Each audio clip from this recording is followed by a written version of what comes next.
사람은 당신의 말이 아니라 당신의 말투를 기억한다. 무슨 말을 했는지는 잊혀도 어떤 식으로 말했는지는 오래 남는다. 내용은 증발하고 태도는 새겨진다. 그래서 많은 사람이 옳은 말을 하고도 미움을 받는다. 틀린 말을 하고도 사랑받는 사람이 있는 이유도 같다. 세상은 당신의 논리를 평가하기 전에 당신의 어조를 먼저 채점한다. 그 채점은 빠르고 냉정하고 잘 바뀌지 않는다. 말투는 그 사람이 자기 자신을 어떻게 다루는지를 보여주는 거울이다. 거친 말투는 거친 내면을 비추고 조급한 말투는 불안한 내면을 비춘다. 사람들은 그 거울을 들여다보며 당신을 판단한다. 당신이 의도하지 않은 부분까지 읽어낸다. 말의 내용은 꾸밀 수 있지만 다스려 두지 않은 말투는 쉽게 숨겨지지 않기 때문이다. 그래서 말투는 가장 정직한 자백이다. 명심하라. 사람은 정보를 듣는 동물이 아니다. 사람은 태도를 느끼는 동물이다. 같은 부탁도 어떤 말투로 하느냐에 따라 흔쾌히 받아들여지기도 하고 단칼에 거절당하기도 한다. 같은 충고도 누군가의 입에서는 약이 되고 누군가의 입에서는 모욕이 된다. 차이는 내용이 아니다. 차이는 칼날을 쥐어주느냐, 손잡이를 쥐어주느냐에 있다. 똑같은 칼이라도 어느 쪽을 내미느냐가 관계를 베기도 하고 살리기도 한다. 말투가 부드럽다고 약한 것이 아니다. 오히려 강한 자일수록 말이 낮고 느리다. 진짜 힘을 가진 사람은 목소리를 높이지 않는다. 높일 필요가 없기 때문이다. 소리를 키우는 사람은 대개 가진 것이 작다. 얕은 물일수록 더 시끄럽게 흐르는 법이다. 그러니 누군가 당신 앞에서 목소리를 키운다면 그것은 위협이 아니라 불안의 신호다. 그 불안을 읽어내는 사람이 결국 그 자리를 이긴다. 반대로 부드러운 말투를 만만함으로 착각하지 마라. 세상에는 가장 정중한 말투로 가장 단호한 거절을 하는 사람이 있다. 그들은 미소를 거두지 않으면서도 선을 넘지 못하게 만든다. 그것이 절제된 위압이다. 칼을 뽑지 않고도 칼이 거기 있음을 알게 하는 기술이다. 칼집에 든 칼이 가장 무섭다. 언제든 뽑힐 수 있다는 가능성만으로 상대를 멈추게 하기 때문이다. 말투의 품이란 결국 이 칼집을 다루는 솜씨다. 말투는 당신의 감정을 새어나가게 하는 가장 큰 틈이기도 하다. 화가 났을 때 말이 빨라지고, 두려울 때 말이 변명으로 길어지고, 자신이 없을 때 말끝이 흐려진다.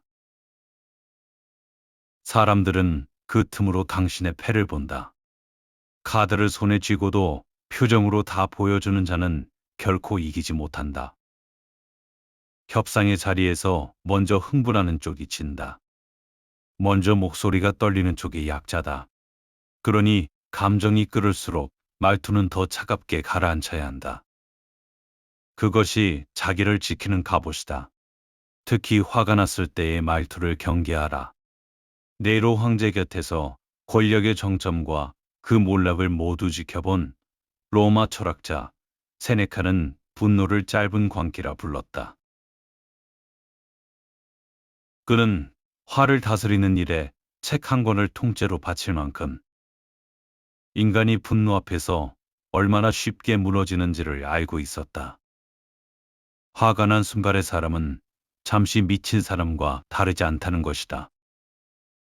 그 짧은 광기 속에서 튀어나온 말투는 멀쩡한 정신으로는 결코 거둬들일 수 없다.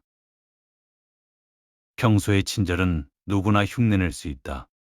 그러나 무너지는 순간에 나오는 말투는 미리 다스려두지 않으면 연기할 수 없다. 사람들은 당신이 기분 좋을 때가 아니라 기분 나쁠 때 당신을 평가한다. 술에 취했을 때, 다급할 때, 손해를 봤을 때, 그때 튀어나오는 말투가 당신의 진짜 평판을 만든다. 가면은 편안할 때 쓰는 것이 아니라 위기 때 지켜야 하는 것이다. 가면이 가장 벗겨지기 쉬운 순간에 그것을 붙들고 있는 자가 결국 신뢰를 얻는다. 부탁할 때의 말투를 보면 그 사람의 급이 보인다. 아쉬운 소리를 해야 하는 순간 사람은 본색을 감추기 어렵다. 급할수록 거칠어지는 사람이 있고 급할수록 더 정중해지는 사람이 있다. 전자는 평소에 예의가 얼마나 얕았는지를 드러내고 후자는 그 정중함이 얼마나 깊은 곳에서 나왔는지를 드러낸다. 사람들은 당신이 무언가를 얻어야 할 때 어떻게 구는지를 오래 기억한다. 아쉬운 자리에서 고개를 빳빳이 드는 자는 다음에 줄 것이 있어도 받지 못한다. 낮출 줄 아는 말투가 약함이 아니다. 그것은 자기가 지금 어디에 서 있는지를 아는 자의 감각이다. 위치를 모르는 말투가 가장 먼저 문을 닫히게 만든다. 사과할 때의 말투는 잘못 그 자체보다 더 많은 것을 결정한다. 사람들은 당신이 무엇을 잘못했는지보다 그 잘못을 어떤 어조로 인정하는지를 더 오래 기억한다. 변명이 섞인 사과는 사과가 아니다. 그것은 책임을 떠넘기는 또 다른 방식일 뿐이다. 미안하다는 말 뒤에 그러나를 붙이는 순간 앞의 사과는 통째로 지워진다. 입으로는 굽히면서 어조로는 버티는 사람을 사람들은 정확히 알아본다. 진짜 사과는 말투에서 먼저 드러난다. 짧고 군더더기 없고 조건을 달지 않는 어조. 그 담백함이 무너진 신뢰를 다시 세운다. 길게 늘어놓는 사과일수록 진심이 아니라 자기 방어인 경우가 많다. 없는 자리에서 누군가를 말하는 말투를 다스려라. 사람들은 당신이 제3자를 어떤 어조로 입에 올리는지를 듣고 언젠가 자신도 그 대상이 되리라는 것을 직감한다. 앞에서 웃고 뒤에서 비트는 말투는 반드시 돌아온다. 험담은 듣는 사람을 잠시 즐겁게 하지만 그 즐거움 끝에 남는 건 화자에 대한 경계심이다. 영리한 자는 함께 험담하는 상대를 친구로 여기지 않는다. 오늘 나와 같이 남을 씹는 입은 내일 다른 자리에서 나를 씹을 입이기 때문이다. 자리에 없는 사람을 너그럽게 말하는 자가 결국 어디서든 안전하다. 말투에는 거리가 담겨 있다. 너무 가까운 말투는 상대를 부담스럽게 하고 너무 먼 말투는 상대를 밀어낸다. 사람과 사람 사이에는 적정한 온도가 있다. 그 온도를 읽지 못하는 사람은 어디서나 환영받지 못한다. 처음 만난 사람에게 오래된 친구처럼 구는 것은 친근함이 아니라 무례함이다. 거리를 모르는 친밀함은 결국 침범이 된다. 좋은 말투란 그 사람과 나 사이의 정확한 거리를 아는 데서 나온다. 말의 속도에도 그 사람의 무게가 실린다. 급하게 쏟아내는 말은 아무리 오라도 가볍게 들린다. 빠른 말투는 쫓기는 사람의 말투다. 무언가에 쫓기듯 말하는 사람은 그만큼 다급해 보이고 다급한 사람은 만만해 보인다. 반대로 한 박자인 듯 조말하는 사람은 그 여백만으로 무게를 얻는다. 말과 말 사이의 짧은 틈은 빈 곳이 아니라 힘이 머무는 자리다.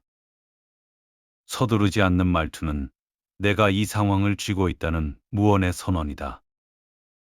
그러니 중요한 말일수록 천천히 꺼내라. 느린 말은 듣는 사람으로 하여금 그 말을 곱씹게 만든다. 빠르게 던진 말은 빠르게 잊히고 천천히 놓인 말은 오래 남는다. 말의 양도 말투의 일부다. 너무 많이 말하는 사람은 가벼워 보이고 너무 적게 말하는 사람은 깊어 보인다. 침묵은 비어 있는 것이 아니다. 침묵은 가장 강력한 말투다.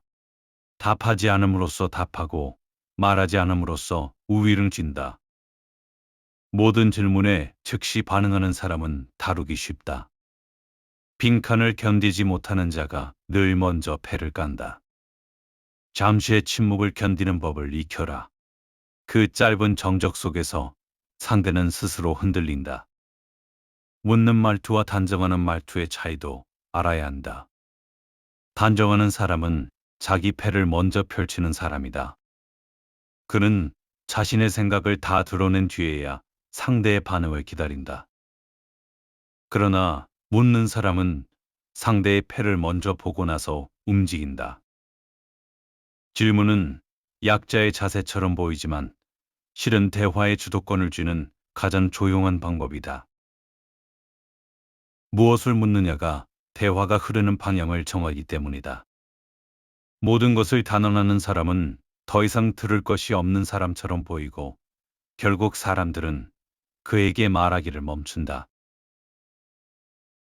적게 단정하고 깊게 물어라. 답을 쥐고도 묻는 자가 가장 멀리 본다. 같은 사람에게 늘 다른 말투를 쓰는 자는 신뢰를 잃는다. 윗사람에게는 굽실거리고 아랫사람에게는 거칠게 구는 말투는 니구의 눈에나 보인다. 사람들은 당신이 약자를 어떻게 대하는지로 당신의 본성을 가늠한다. 식당에서 종업원을 대하는 말투, 길에서 모르는 사람을 대하는 말투.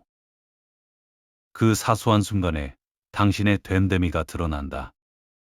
보는 눈이 없다고 생각하는 곳에서 당신은 가장 또렷하게 평가된다. 그러니 말투에는 일관성이 있어야 한다. 일관성이 곧 품격이다. 말투는 한 번에 만들어지지 않는다.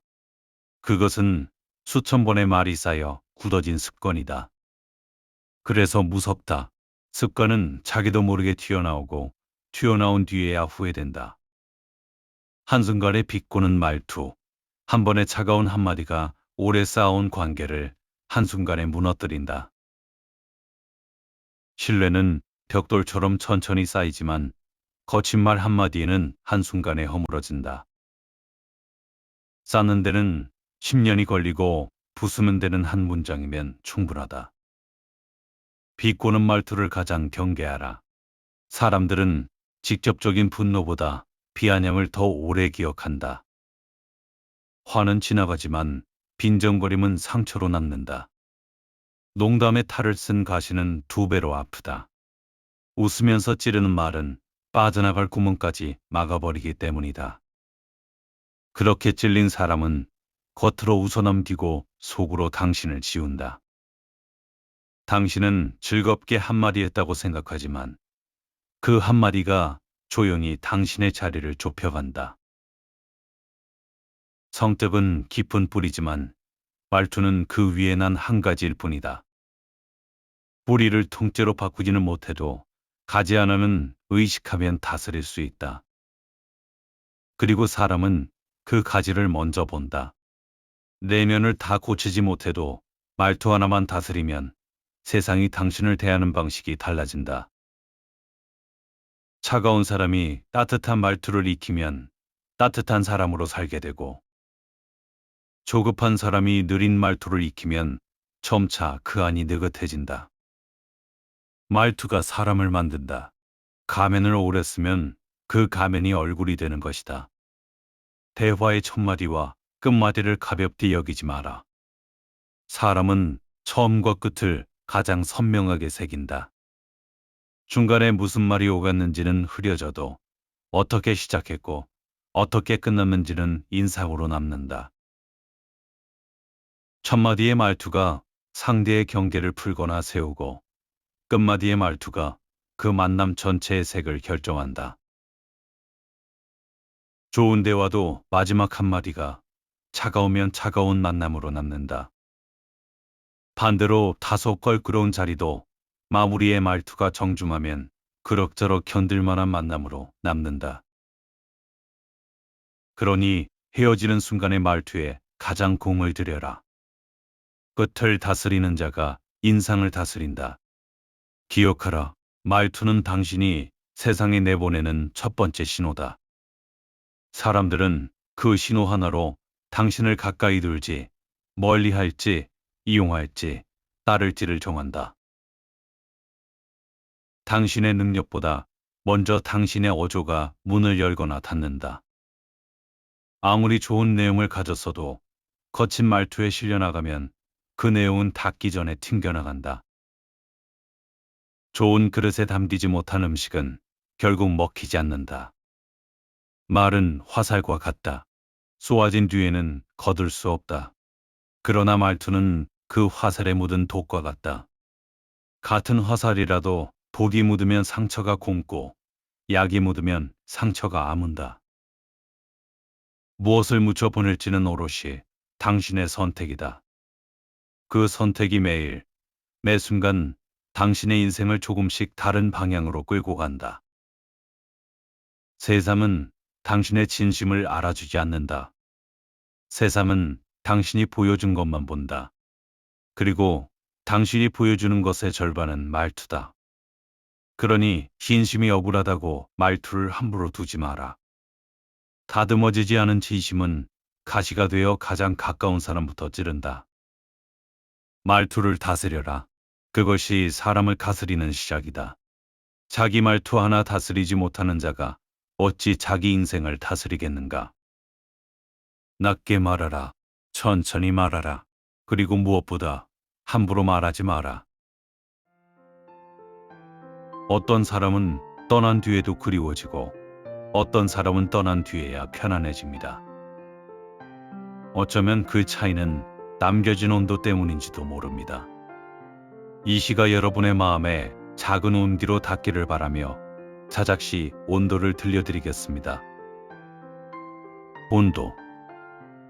같은 씨앗도 어떤 손에서는 꽃이 되고 어떤 손에서는 가시로 돋는다. 말은 떠난 새다. 다시 부르지 못한다. 다만 그 기세에 무엇을 적셔보냈는지를 새는 닿는 곳마다 풀어놓는다. 빈 항아리가 더 크게 운다. 가득 찬 우물은 두레박 소리조차 삼킨다. 낮은 자리에서 흐르는 물이 가장 멀리, 가장 오래 간다. 말 한마디가 문이다. 누군가는 그 문 앞에서 외투를 여미고 누군가는 그 문 앞에서 신을 벗는다. 내가 건넨 온도는 돌아온다. 겨울로 말한 입에는 겨울이, 봄으로 말한 입에는 봄이,